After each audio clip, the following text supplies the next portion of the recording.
আমি ব্যর্থতা বলবো না, বরঞ্চ এটা ছিল পরিকল্পিত ষড়যন্ত্রের একটা অধ্যায়। কর্নেল গুলজার যখন হেডকোয়ার্টারকে বারবার ফোন করে বলছিলেন, স্যার এখনো তারা বিক্ষিপ্ত, কিছু একটা করেন, আমাদেরকে উদ্ধার করেন, আমাদের জীবন বাঁচান, কেউ তাদের জীবন বাঁচাতে এগিয়ে যায়। কেন গেলেন না? তৎকালীন সেনাপ্রধানের দায় তিনি কিভাবে অস্বীকার করবেন? প্রধানমন্ত্রী তার দায় কিভাবে অস্বীকার করবেন? স্বরাষ্ট্রমন্ত্রী তার দায় কিভাবে অস্বীকার? এই দিনটি ছিল জাতির বিরুদ্ধে একটা গভীর ষড়যন্ত্রের দিন, এবং যাদেরকে এখানে হত্যা করা হয়েছে আগে থেকে পরিকল্পিতভাবেই তাদেরকে এখানে পোস্টিং দেওয়া হয়েছিল। কাউকে মাত্র 1 মাস আগে, কাউকে 3 মাস আগে, এইভাবে পরিকল্পনা করে বিভিন্ন লোকদেরকে এখানে নিয়ে আসা হয়েছে।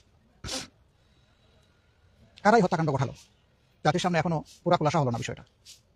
তখন 2টা তদন্ত কমিশন গঠন হয়েছিল, একটা সেনাবাহিনীর পক্ষ থেকে আর একটা তখনকার ফেসিস্ট সরকারের পক্ষ থেকে। 2টা তদন্তের কোনো রিপোর্টই জনগণ জানতে পারলো না, এবং সেটা আলোর মুখ দেখলো না। কেন দেখলো না? যদি ওই তদন্তের রিপোর্ট সামনে আসতো জাতির সামনে, তাহলে হয়তো অনেক সত্য পরিষ্কার হয়ে যেত। নিশ্চয়ই তখন যারা ক্ষমতাসীন ছিলেন এর সাথে তাদের গভীর সম্পর্ক ছিল এই হত্যাকাণ্ডের সাথে, যার কারণে তারা চাননি যে এই রিপোর্টগুলো প্রকাশ পাক। এমনকি তখন 2টা নোংরা ঘটনা ঘটেছে, আপনারা দেখেছেন। একটা হলো বিরোধী দলকে টার্গেট করে তখনকার বিরোধী দলীয় নেত্রীর ব্যাপারে অনেক আজেবাজে কথা বলা হয়েছিল। বাংলাদেশ জামাত ইসলামের তৎকালীন ন্যাশনাল সেক্রেটারি জেনারেল এবং নির্বাহী পরিষদ সদস্য, সুপ্রিম কোর্টের অত্যন্ত মর্যাদাবান একজন আইনজীবী, সিনিয়র আইনজীবী ব্যারিস্টার আব্দুর রাজ্জাককে হয়রানি করা হয়েছে। 2বার তাকে জিজ্ঞাসাবাদের মুখোমুখি করা হয়েছে। নাসিরউদ্দিন পিন্টুকে নৌকা দিয়ে নাকি লোক পার করে দিয়েছে, এই জন্য তাকে এই অভিযোগে অভিযুক্ত করে জেলে নেওয়া হয় এবং সেখানে পরিকল্পিতভাবে তাকে হত্যা করা হয়। তৎকালীন বাণিজ্যমন্ত্রী ফারুক খান ঘটনা ঘটার সাথে সাথেই মিডিয়ায় তিনি বক্তব্য দেওয়া শুরু করলেন যে এই ঘটনা জামাত শিবির ঘটিয়েছে। এত বড় একটা ঘটনা, তার মামুলি কোনো তদন্ত হলো না, তিনি একটা দলকে দায়ী করে বক্তব্য দেওয়া শুরু করলেন। এই সবগুলোই ছিল গভীর ষড়যন্ত্রের অংশ।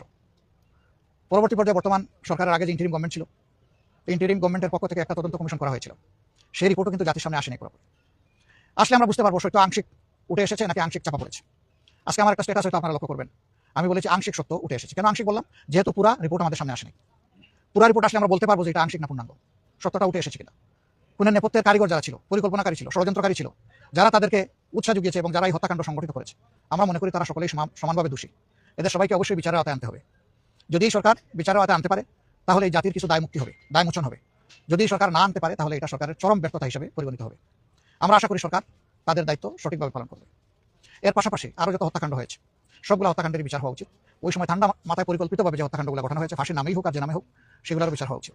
সর্বশেষ ওসমান হাদি, সে দেশের পক্ষে একটা শক্ত ভয়েস ছিল। 2টা জিনিস সে কোনোভাবেই মেনে নিতে পারত না, একটি আধিপত্যবাদ আর একটি হচ্ছে বৈষম্য। এই দুটির বিরুদ্ধে তার অবস্থান ছিল স্পষ্ট, এই জন্য তাকে খুন করা হয়েছে পরিকল্পিতভাবে, স্পষ্ট দিবালুকে গুলি করে, রাজপথে, কোনো চূড়া গলিতে নয়, অন্ধকার গলিতে নয়, রাতের বেলা নয়। কিন্তু আজ পর্যন্ত হাদি হত্যাকাণ্ডের পুরো রহস্য জাতি জানতে পারল না। আমরা চাই যদি এই বিচারগুলো হয় তাহলে আগামীতে এ ধরনের অপকর্ম করার দুঃসাহস কেউ দেখাবে না। আপনারা নিশ্চয়ই জানেন আমাদের মহান মুক্তিযুদ্ধের সময় এত সেনা অফিসার মারা যান। 2টা বিশ্বযুদ্ধ হয়েছে, একদিনে কোথাও এত সেনা অফিসারকে খুন করা হয়নি। এটা ছিল দুনিয়ায় আনপ্রেসিডেন্টেড। এর আগে এই ধরনের আর কোনো উদাহরণ নাই। এতগুলো মানুষ আমাদের বুক থেকে কেড়ে নেওয়া হলো মূলত এই দেশকে সামরিক শক্তির দিক থেকে কোমর ভেঙে দেওয়ার এটি ছিল একটি গভীর ষড়যন্ত্র। আমরা জাতি হিসাবে স্পষ্টভাবে বলতে চাই, যারা চলে গেছেন তারা বীরত্ব গাথা নিয়ে সম্মানের সাথে চলে গেছে, তবে তৎকালীন সরকার চরমভাবে দায়িত্ব পালনে ব্যর্থ হয়েছে। ব্যর্থতা বলবো না, বরঞ্চ এটা ছিল পরিকল্পিত ষড়যন্ত্রের একটা অধ্যায়। কর্নেল গুলজার যখন হেডকোয়ার্টারকে বারবার ফোন করে বলছিলেন, স্যার এখনো তারা বিক্ষিপ্ত, কিছু একটা করেন, আমাদেরকে উদ্ধার করেন, আমাদের জীবন বাঁচান, কেউ তাদের জীবন বাঁচাতে এগিয়ে যায়। কেন গেলেন না? তৎকালীন সেনাপ্রধানের দায় তিনি কিভাবে অস্বীকার করবেন? প্রধানমন্ত্রী তার দায় কিভাবে অস্বীকার করবেন? স্বরাষ্ট্রমন্ত্রী তার দায় কিভাবে অস্বীকার করবেন? এরা কেউ নিজেকে নির্দোষ প্রমাণ করতে পারবেন না, দাবিও করতে পারবেন না। আমরা চাই লাতাপাতা নয়, যারা শাখা প্রশাখা আছে তারা না, মূল গাছগুলাই যেন চিহ্নিত হয় এবং মূল গাছগুলোর জন্য বিচার সঠিকভাবে হয়।